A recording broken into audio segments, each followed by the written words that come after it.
Guys जैसे कि अभी देख सकते हो बिटकॉइन का प्राइस चला 74.3 के पास में, यानी कि 74,300 के पास में। तो बिटकॉइन का अभी नेक्स्ट मूव क्या होगा?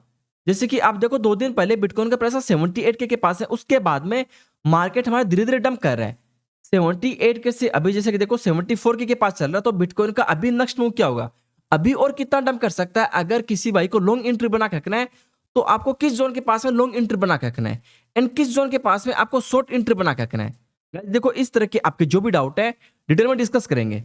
फॉर एग्जांपल जैसे कि सबसे पहले देखो फॉर टाइम फ्रेम में बिटकॉइन हमारे यहाँ पर एक चैनल के अंदर मूव कर रहा था। जैसे कि आप देखो 2 दिन पहले बिटकॉइन हमारे यहाँ पर एक चैनल के अंदर मूव कर रहा था कुछ इस तरह से। लोअर टनल के पास में काफी बार सपोर्ट लेता है, जबकि अपर टनल के पास में काफी बार रिजेक्शन लेता है। अगर किसी भाई को इस चैनल के बारे में बिल्कुल भी आइडिया नहीं है तो यार देखो जस्ट आपको गूगल में सर्च करना राइजिंग वेज पैटर्न, जैसे कि राइजिंग वेज पैटर्न।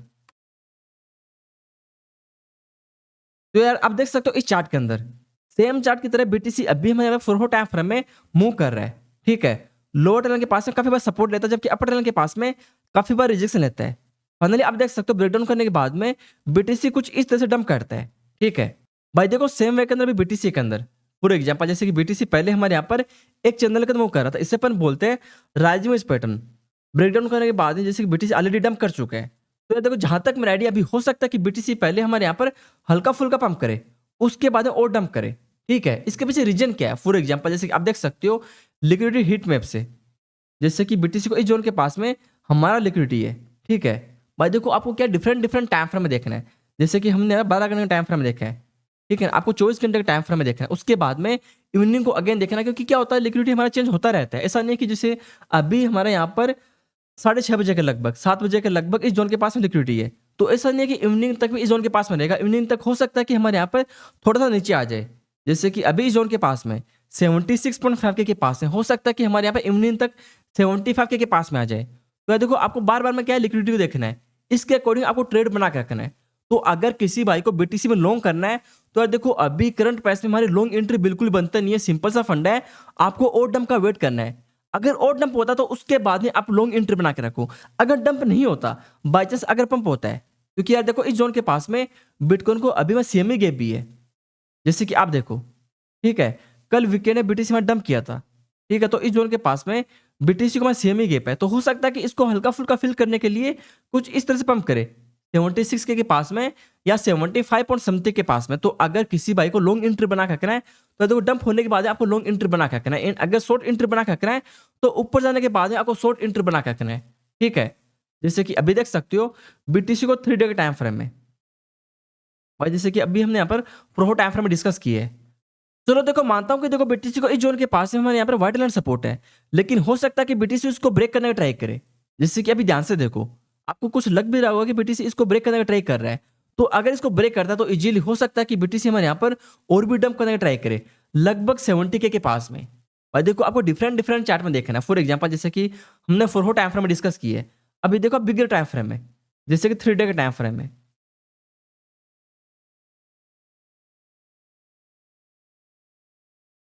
भाई देखो इस चार्ट में देखो, आपको ध्यान से देखना कि बीटीसी में 3 डे के टाइम फ्रेम में इन्वर्टेड फ्लैग पैटर्न बना रहा है कुछ इस तरह से।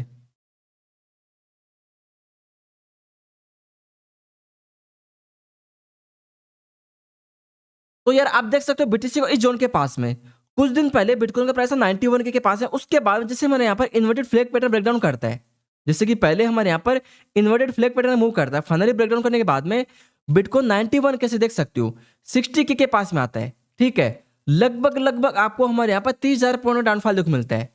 तो यार देखो इसी कारण से बोलो कि किसी भाई को अभी लॉन्ग एंट्री बना के रखना है तो बिल्कुल भी हमारी लॉन्ग एंट्री बनती नहीं है, क्योंकि अगेन देख सकते हो बीटीसी हमारे यहाँ पर 3 डे टाइम फ्रेम में इन्वर्टेड फ्लैग पैटर्न मूव कर रहा है कुछ इस तरह से। तो इसी कारण से बोल रहा हूं कि अगर किसी भाई को अभी लॉन्ग एंट्री बना के रखना है तो बिल्कुल भी हमारे लॉन्ग एंट्री बनती नहीं है।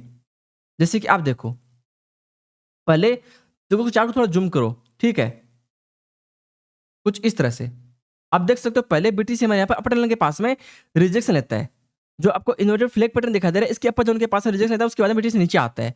तो अभी जैसे कि देख सकते हो अगेन हमारे यहाँ पर अपर लाइन के पास में रिजेक्शन ले रहा है, तो हो सकता है कि धीरे धीरे बीटीसी नीचे आए। भाई देखो धीरे धीरे नीचे आएगा कुछ इस तरह से। तो अगर हमारे यहाँ पर inverted flag pattern play out करता है तो इजीली हो सकता है कि बीटीसी की प्राइस में आपको यहाँ पर मेजर डाउनफॉल देखो मिले। तो यार देखो सिंपल सा फंडा है, अभी इसका प्राइस चला 74.3 के पास में। तो अगर बीटीसी हल्का फुल्का ओपन करता तो उसके बाद में ओनली आपको शॉर्ट एंट्री ही बना के रखना है। भाई देखो मर्जी आपकी, हो सकता है कि देखो ट्रम्प के कारण या ईरान के कारण कुछ भी आपको यहाँ पर अगर पॉजिटिव सेंटिमेंट देखो मिलता है तो बीटीसी हल्का फुल्का पंप करे, 80K के पास में हो सकता है कि पंप करे, क्योंकि 80K के पास में हमारा सीएमए गैप भी है। लेकिन यार देखो फिर भी क्या आपको पार्ट में ओनली शॉर्ट एंट्री ही बना के रखना है, आपको असल लगाना है लगभग 83 के पास में।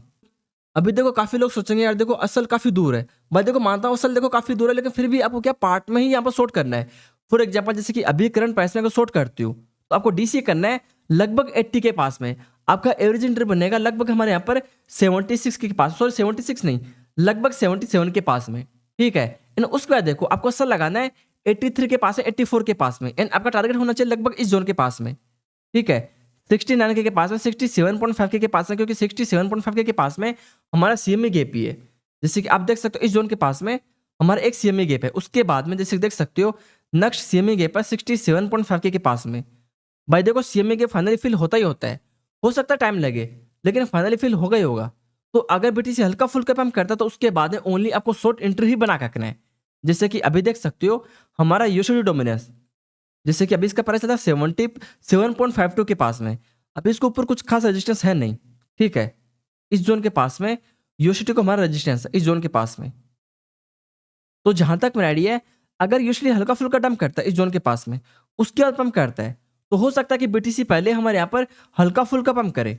जैसे कि अभी इसका प्राइस आता है 74.3 के पास में, हो सकता है कि मैक्सिमम हमारे यहाँ पर 76 जाए, उसके बाद क्या होगा, उसके बाद धीरे धीरे डंप करेगा, ठीक है। क्योंकि देख सकते हो यूएसडी को भी अभी हमारे यहाँ पर कुछ खास रेजिस्टेंस है नहीं, इस जोन के पास में लगभग 7.74 के पास में, 7.75 के पास में रेजिस्टेंस है। तो इसके अकॉर्डिंग हमारे यहाँ पर पहले हल्का फुल्का पंप करना चाहिए बीटीसी, उसके बाद में बीटीसी को डंप करना चाहिए, ठीक है।